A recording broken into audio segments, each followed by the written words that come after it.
Hello नमस्कार दोस्तों, मैं ऋषित और आपके बीच एक नया वीडियो लेके आया हूँ। और इस वीडियो में हम बात करेंगे आज फैमिली आईडी यानी परिवार पहचान पत्र के बारे में।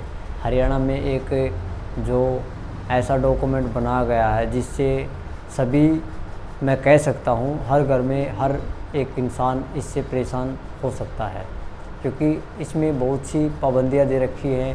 आप उसमें कुछ भी अपडेट नहीं करवा पा रहे हैं, यानी कि आपका कोई मेंबर है घर में, किसी बच्चे ने जन्म लिया है, वो भी उसमें ऐड नहीं हो पा रहा है। सेकेंडली, इसमें इनकम का जो दायरा बनाया गया है, क्राइटेरिया बनाया गया है, 180 से इनकम आपकी नीचे है तो आप सरकारी योजनाओं का लाभ ले सकते हैं। तो वो भी इसमें जो है काफ़ी जो बच्चे स्टूडेंट हैं जो गरीब परिवार से बिलोंग करते हैं, वो लोग अपना स्टडी कर रहे हैं, कोचिंग ले रहे हैं, एग्ज़ाम उन्होंने दे रखे हैं। उस टाइम पे उनकी जो इनकम थी वो 70,000 80,000 180 से नीचे थी, लेकिन जैसे ही उनका पेपर बहुत अच्छा निकल गया है, अब उनको परेशानी ये सता रही है कि उनकी 2.5 लाख इनकम हो गई है ऑटोमेटिकली, अपने आप उनकी इनकम ऊपर अप डाउन हो रही है। और काफ़ी जो गरीब फैमिली से बिलोंग जो परिवार हैं, जिनके राशन कार्ड बीपीएल बने हुए थे, उनके राशन कार्ड भी जल्दी से बहुत जल्दी कट रहे हैं, क्योंकि उनकी आईडी के अंदर बाय मिस्टेक डिपार्टमेंट जो अभी फ़िलहाल जो बिजली विभाग है, दक्षिण विभाग है और एक उत्तर विभाग है। दक्षिण और उत्तर विभाग, दो विभाग जो हैं हमारे हरियाणा के अंदर हैं, वो दोनों क्या कर रहे हैं, फैमिली आईडी को लिंक कर रहे हैं बिजली कनेक्शन से। और उससे क्या हो रहा है, जो बाय मिस्टेक किसी का बिजली कनेक्शन किसी की फैमिली आईडी में ऐड कर रहे हैं, किसी का किसी में ऐड कर रहे हैं, वो एक्चुअल मेरे पास 6-7 केसेज हैं जो मैं आप लोगों को आने वाली इस वीडियो के अंदर आगे बताऊंगा कि कैसे क्या गड़बड़ा हो रहा है फैमिली आईडी के अंदर। ये बहुत ही हरियाणा सरकार के लिए डूब मरने वाली बात है, क्योंकि उन्होंने इस पोर्टल को बनाया और इस फैमिली आईडी प्रोजेक्ट को बनाया, उसमें बिना कुछ एक्सपेरिमेंट किए उन लोगों को परेशान किया जा रहा है। मैं इस वीडियो के माध्यम से आपको बताना चाहूँगा कि कैसे कैसे लोगों को इस फैमिली आईडी से प्रॉब्लम आ रही है। काफ़ी लोग जो बुज़ुर्ग लोग हैं वो अपनी एज, यानी कि उनकी एज 60 साल से ऊपर हो चुकी है, 61 62 63 64 65 66, उससे ऊपर भी इनकी एज जा चुकी है, लेकिन उनकी बुढ़ापा पेंशन अप्लाई नहीं हो रही है। दूसरा, जो विडो लेडीज है उनकी भी प्रॉब्लम आ रही है काफ़ी। और राशन कार्ड, बहुत से जो गरीब लोग हैं उनके राशन कार्ड धड़ल्ले से काटे जा रहे हैं। और एक सिस्टम की कमी की वजह से जो लोग अच्छे खासे घर से बिलोंग करते हैं, उनके पीले कार्ड गुलाबी कार्ड बने हुए हैं सिस्टम की वजह से। क्योंकि सिस्टम में क्या है कि जो जिसकी इनकम 180 से कम है, यानी कि जो किसी का रिलेशनशिप के अंदर आता है, वो अपना इनकम 180 से करा लेता है और वो अपना राशन कार्ड बनवा लेता है। लेकिन जो गरीब परिवार से बिलोंग करते हैं वो दर दर की ठोकरें खा रहे हैं और उनके राशन कार्ड धड़ल्ले से कट रहे हैं। तीसरी बात जो है, बच्चों के एडमिशन नहीं हो पा रहे हैं, क्योंकि स्कूलों के अंदर इनकम सर्टिफिकेट मांगा जा रहा है। और जो है काफ़ी योजनाओं के अंदर इनकम सर्टिफिकेट मांगा जा रहा है। बच्चे जॉब के रिगार्डिंग फॉर्म अप्लाई कर रहे हैं, स्कॉलरशिप का फॉर्म अप्लाई कर रहे हैं, वहाँ पे इनकम सर्टिफिकेट मांगा जा रहा है। लेकिन हो क्या रहा है, इनकम अपने आप अप डाउन हो रही है। इसका मुख्य कारण क्या है, जो इनकम वेरीफाई करते हैं उन लोगों से फ्री में काम करवा जा रहा है। जो हरियाणा में सीएससी ऑपरेटर हैं उनसे फ्री में काम करवा जा रहा है। और दूसरी बात, गांव के जो भी बीजेपी कार्यकर्ता हैं उन लोगों को ये वेरिफिकेशन का काम दिया हुआ है। वो अपनी मर्ज़ी से जातिवाद को देख के, वोटर कार्ड को देख के, या वो जो वोट बैंक है उसको देख के, वो अपनी मर्ज़ी से कास्टिज्म को देख के वो अपनी मर्ज़ी से इनकम को तय कर रहे हैं। जो घर में इनकम, जिसकी इनकम महीने की 6-7 हज़ार रुपये इनकम आती है, उसकी इनकम 10-10 लाख रुपए जो है वो फैमिली के आईडी के अंदर कर रखी है। ये बहुत ही चौंकाने वाली बात मैं आप लोगों के इस वीडियो के माध्यम से कर रहा हूँ आपके सामने। इस वीडियो को ज़्यादा शेयर करें ताकि इस फैमिली आईडी जैसे प्रोजेक्ट को ख़त्म किया जा सके। इससे मैं आपको पीछे मैंने बताया काफ़ी लोग इससे परेशान हैं। बिजली डिपार्टमेंट की तरफ से फैमिली आईडी को मीटर के अंदर जोड़ा जा रहा है, वो बहुत से लोगों के साथ गलत हरकतें कर रहे हैं, मेरे सामने आ रहे हैं काफ़ी, मैं देख रहा हूँ। ना ही उसके अंदर किसी ने नई शादी की है, वो अपने घर पे एक नया मेंबर उसके घर पे आया है, वो अपना फैमिली आईडी में जुड़वाना चाहता है, उसके साथ जो वो विवाह शगुन योजना लेना चाहता है, तो उसका भी मैं ऐड मेंबर नहीं हो पा रहा है। दूसरा, इसमें जन्म प्रमाण पत्र अप्लाई कर रहे हैं तो उसमें बच्चे की डेट ऑफ बर्थ कुछ है और आधार कार्ड के अंदर कुछ है, तो जो फैमिली आईडी है वो आधार कार्ड वाली उठा रही है डेट ऑफ बर्थ। इसकी वजह से वो जो है एडमिशन आने में भी काफ़ी प्रॉब्लम चल रही है बच्चों के साथ, ये मैंने देखा है। नहीं इनकम जो सर्टिफिकेट है वो अप्लाई हो रहा है, ना उसके अंदर करेक्शन हो रहा है। दूसरी बात, नहीं ना, जो काफ़ी लोग हरियाणा के अंदर प्रॉब्लम आई हुई है कि वो अलग अलग रहने लग रहे हैं, जो यानी कि एक घर में 10-15 मेंबर हैं, वो अपने अलग से रहना चाहते हैं, तो उन्होंने अपनी फैमिली आईडी अलग करवानी है, तो वो भी मैटर अभी सरकार ने बिल्कुल बंद कर रखा है, यानी कि फैमिली आईडी अलग से नहीं हो पा रही है, जिससे वो लोग योजनाओं का लाभ नहीं ले पा रहे हैं। जिसके पेरेंट्स नौकरी लगे हुए हैं और जिनके बच्चे नौकरी लगे हुए हैं और उन माता पिताओं की जो है उम्र 60 साल से ऊपर हो चुकी है, वो भी अपनी पेंशन बनवा नहीं पा रहे हैं। काफ़ी बुज़ुर्ग जो लोग हैं वो बहुत परेशानी का सामना कर रहे हैं। ये मेरे सामने डेली वेज केसेस आते हैं, मैं उनको देखता हूं, तो मैंने आपके सामने ये वीडियो बनाकर ये चीज़ें मैंने आपको बताना चाहा है कि ये हरियाणा के अंदर परिवार पहचान पत्र के अंदर जो ये प्रोजेक्ट आया हुआ है, इससे काफ़ी लोग परेशान हैं और इससे नहीं इसका सॉल्यूशन हो रहा है। सबसे बड़ी बात ये है कि गवर्नमेंट ने जो ये प्रोजेक्ट लेके आई है, इसका कोई भी लीगली ऑफिस नहीं है, ना ही इसका कोई टोल फ्री नंबर है, ना ही इसका कोई रिवर्ट में कोई मैसेज, कोई कहीं पे जाकर ये नहीं है कि किसी के पास जाकर कोई अपना समाधान करवा सकता है। टोल फ्री नंबर दे रखा है, वो बिल्कुल ना के बराबर है, उस पर कॉल उठाते ही नहीं है। सबसे पहली बात है, उस पर कॉल उठाते ही नहीं है, ना ही वो मिलता है, बिजी आया रहता है। तो ये चीज़ें हैं। आखिर जो नागरिक हैं हरियाणा के, वो जाएं तो जाए कहाँ पर, क्योंकि उनका ना ही तो कोई सोल्यूशन हो रहा है। उनको इनकम का जो 2.5 लाख से 5 लाख इनकम उसमें शो कर दी जाती है, लेकिन उनके अंदर घर में कमाने वाला कोई भी नहीं है, यानी कि कमाई है वो सिंपल ना के बराबर है, यानी कि महीने के 8-9 से लेके 1000 तक कमाई है। लेकिन हम बात करें, यदि मान लेते हैं 10,000 रुपये महीने कमाई है और 12 महीने की 1/20 होती है, लेकिन वहाँ पे जो है सरकार ने इनकम उनकी तय कर दी 2.5 से 5 लाख। तो वो लोग स्कॉलरशिप का फॉर्म नहीं भर रहे हैं, वो लोग एडमिशन नहीं ले रहे हैं, वो लोग किसी योजना यानी कि विवाह शगुन योजना है, बच्चों की पढ़ाई के जो स्कॉलरशिप पैसा आता है, शादी का जो पैसा आता है, या कोई और योजना लेना चाहते हैं, तो उसमें वो योजना का लाभ नहीं ले पा रहे हैं। तो काफ़ी परेशानी आई हुई है हरियाणा के जो जितने भी इस प्रॉब्लम से गुजर रहे हैं। तो मैं सभी से ये कहना चाहता हूँ, इस वीडियो को ज़्यादा से ज़्यादा शेयर करें, और जो हमारे सीएम हैं खट्टर साहब, जो कुंभकर्ण की नींद सो रहे हैं, उनको ये वीडियो पहुँचनी चाहिए ज़्यादा से ज़्यादा, क्योंकि उनको ये नहीं देख रहा कि वो उनकी तो फैमिली आईडी है नहीं। मैं आपको डायरेक्ट बोलता हूँ कि उनकी फैमिली आईडी नहीं है, क्योंकि वो मेंबर ही एक है घर में, ना तो उनकी शादी, ना उनके को बच्चे हैं। जो एक्चुअल में जो लोग मैरिड लाइफ जी रहे हैं, जिनके बच्चे हैं, पढ़ रहे हैं, उनको काफ़ी प्रॉब्लम सता रही है। ये वो इस दौर से गुज़र रहे हैं। काफ़ी लोग सीरियसली अपने राशन कार्ड को लेके सीरियस हैं, वो सुबह से शाम दफ्तरों के चक्कर काट रहे हैं। और दूसरी बात, जो लोग ऑफिस में बैठे हैं उनके पास सटीक कोई ऑप्शन नहीं है, सिंपली सीएससी सेंटर पर भेजते हैं। ये बिजली डिपार्टमेंट वाले इनके पास जाते हैं तो ये रिश्वत मांगते हैं, पैसे मांगते हैं, और ना ही वो काम कर रहे हैं, वो सीएससी सेंटर के पास भेज देते हैं। सीएससी सेंटर के पास सरकार ने कोई भी अथॉरिटी नहीं दे रखी, किसी भी काम की अथॉरिटी नहीं दे रखी, ना तो राशन कार्ड किसी का बना सकते, नहीं वो किसी का इनकम ठीक कर सकते।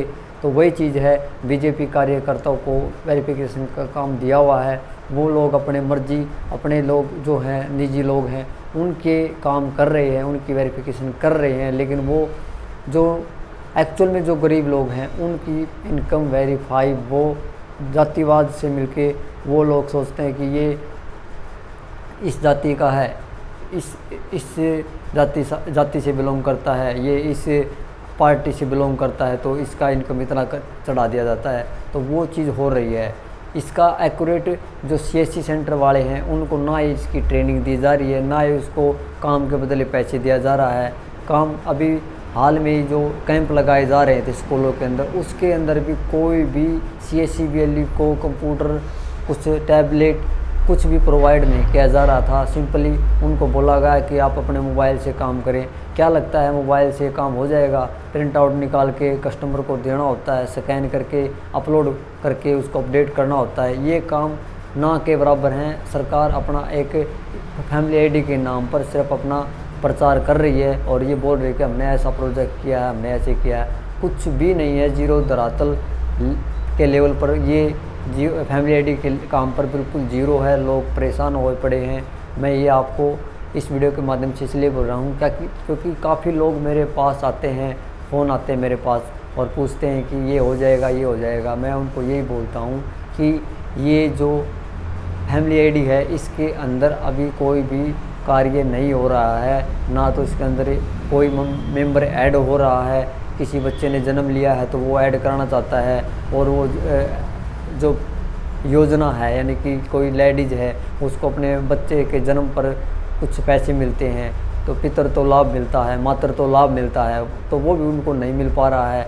ना ही उनका जो नेम ऐड होने न होने की वजह से उनको किसी भी प्रकार की, उनको जो है डिपार्टमेंट है जैसे आंगनबाड़ी है, वो उनको बार बार घर जाकर परेशान करती है कि आप फैमिली ID दो, बच्चे का नाम चढ़ाओ, लेकिन वो चीज़ हो नहीं रही। तो काफ़ी लोग जो है मानसिक रूप से भी, मैं कह सकता हूँ कि सुबह से लेकर शाम तक इसके काम पर लगे हुए हैं, लेकिन उनको घर चलाने के लिए काम भी करना पड़ता है, जो कि उनके साथ ये अन्याय हो रहा है। लगातार मैं देख रहा हूँ जो लोग अपना घर खर्च, इतनी महंगाई के अंदर घर खर्च चलाने के लिए सारा दिन दफ्तरों के चक्कर काट रहे हैं और काम बिल्कुल उनके नहीं हो रहे हैं।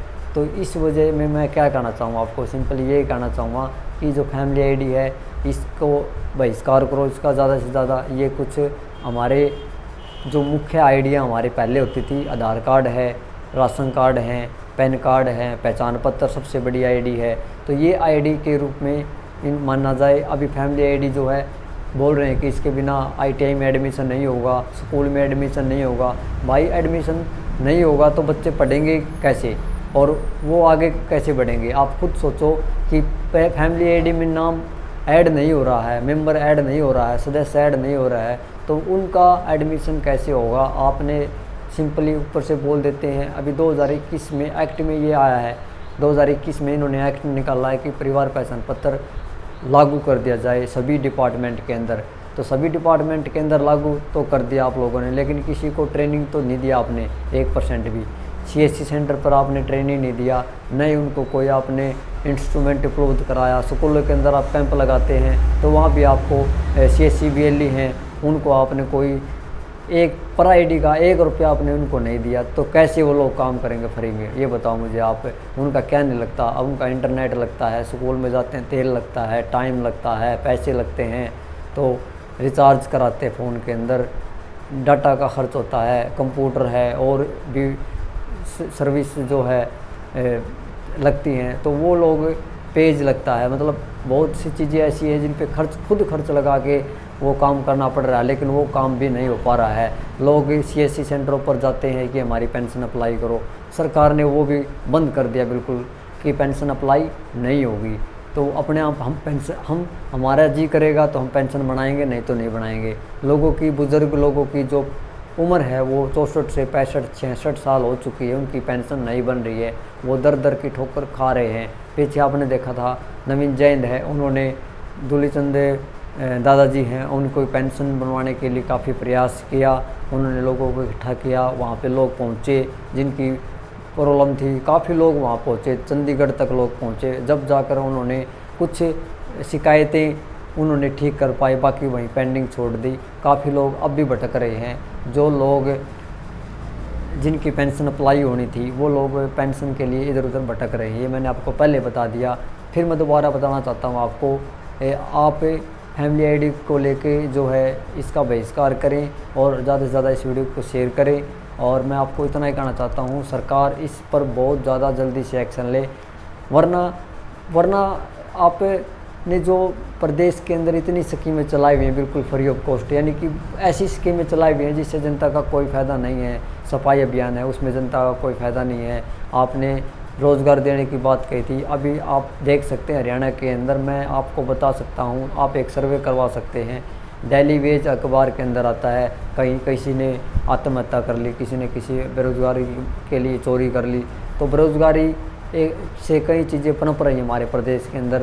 बेरोज़गारी से हमारे प्रदेश के अंदर चोरियां बढ़ रही हैं, लोग आत्महत्या कर रहे हैं, लोग एक दूसरे को जो है परेशान कर रहे हैं किसी भी तरीके से, रिश्वतखोरी बढ़ रही है। तो ये चीज़ें हैं। तो मैं सीएम मनोहर लाल खट्टर जी से आग्रह करूँगा कि वो जल्दी से जल्दी फैमिली आईडी के अंदर सॉल्यूशन करवाएं और उसमें सभी चीज़ें जो हैं नागरिकों को आवश्यकता के अकॉर्डिंग वो चीज़ें उपलब्ध करवाएं, ताकि जनता परेशान ना हो। वैसे जनता ने मन बना रखा है 2024 के अंदर वो आपको अच्छे से रिप्लाई देगी, जो 2024 में आपको रिप्लाई दे चुकी है वो, तो क्योंकि आपने 6-7 साल हो चुके हैं, आपने जनता को इतना दुख दिया है। मैं हर जगह देखता हूँ, आपने जनसंवाद किया, लोगों ने आपको इतनी सुनाई है। आपने देखा पीछे हाल में ही आप 3-4 महीने से ये बोलते आ रहे थे कि हमने 2750 पेंशन कर दी, 2750 पेंशन कर दी। आपके ही कार्यक्रम में एक लेडीज़ ने उठ के आपको रिप्लाई दिया, आपको जवाब दिया कि आप ये बात 3-4 महीने से बोल रहे हैं। आपने बोला था कि अब की बार 2750 रुपये पेंशन आएगी, आपने ये जनसंवाद रैली में बोला था। लेकिन एक लेडीज़ ने उठ के हिम्मत जुटाई, मैं उस माता जी को सलूट करता हूँ कि उसने बोला कि ये बात आप 4 महीने से बोल रहे हैं कि 2750 रुपये पेंशन आएगी, लेकिन आ तो नहीं रही। आप झूठ बोल रहे हैं, आप लोगों को गुमराह कर रहे हैं। मैं आपको डायरेक्टली बोलता हूँ कि जनसंवाद रैली के अंदर कुछ भी काम नहीं किया, गवर्नमेंट ने कुछ भी काम नहीं किया। मेरे गांव के अंदर खट्टर साहब आके बोलते हैं कि आपके गांव के अंदर 37 करोड़ रुपए का आपका गांव के अंदर बजट आया है। मैं आपको इस वीडियो के माध्यम से आग्रह करता हूं कि मेरे गांव के अंदर 6-7 करोड़ का भी काम नहीं हुआ, 5 करोड़ का भी काम नहीं हुआ, सारा सरपंच ने जिम लिया। मैं आपको लिख के दे सकता हूं ये बात है। तो ये चीज़ें हैं। आप लोग क्या कर रहे हैं, आपने सिंपली तथ्य जुटाए नहीं है और आप सिंपली बोल रहे हो, आप एक दूसरे को गुस्सा कर रहे हो, लड़तंत्र की सरकार चला रहे हो आप लोग। तो आप सिंपली जो लोग आवाज़ उठाता है उसको जेल में डाल देते हो, उस पर केस लगा देते हो। आपका यही काम रह गया है, क्योंकि आपका अहंकार आपको ले डूबा। 2024 में आपको ले डूब चुका है आपका अहंकार। आपने लोगों की जनता को इतना तू कह के आपने बात की है, किसी को अच्छे से रिप्लाई नहीं दिया, आपने कुछ तथ्य नहीं जुटाए। फैमिली आईडी के अंदर लोगों को बांट दिया, आपने लोगों को कर्जवान बना दिया। हरियाणा के अंदर बेरोज़गारी आपने इतनी फैला रखी भयंकर, और आपने स्कूलों का तो भट्ठा नाश कर दिया, यानी भट्ठा गोल बोलते हैं उसको, भट्ठा गोल आपने कर दिया। मैं ये इसलिए कह सकता हूँ क्योंकि जो है स्कूलों के अंदर बच्चे, जो बिल्डिंग होती थी, बिल्डिंग पहले बनी हुई थी, आपने उनको भी रिपेयर नहीं कराया, उनको तोड़वा और दिया आपने। तो मैं ये कह सकता हूँ कि बच्चे कहाँ पढ़ेंगे, नई एडमिशन होंगे, स्कूल की बिल्डिंग नहीं होंगी, तो वो बच्चे कैसे पढ़ेंगे। और दूसरी बात, उनके जो माता पिता हैं उनके पास रोज़गार नहीं होगा तो कैसे पढ़ाएंगे बच्चों को। तो ये चीज़ें हैं। मैं इस वीडियो के माध्यम से मैंने आपको इतना बताया। ये वीडियो आपने देखी, आपको इसको शेयर करना, अच्छी लगे तो इस चैनल को सब्सक्राइब करना। थैंक यू, धन्यवाद।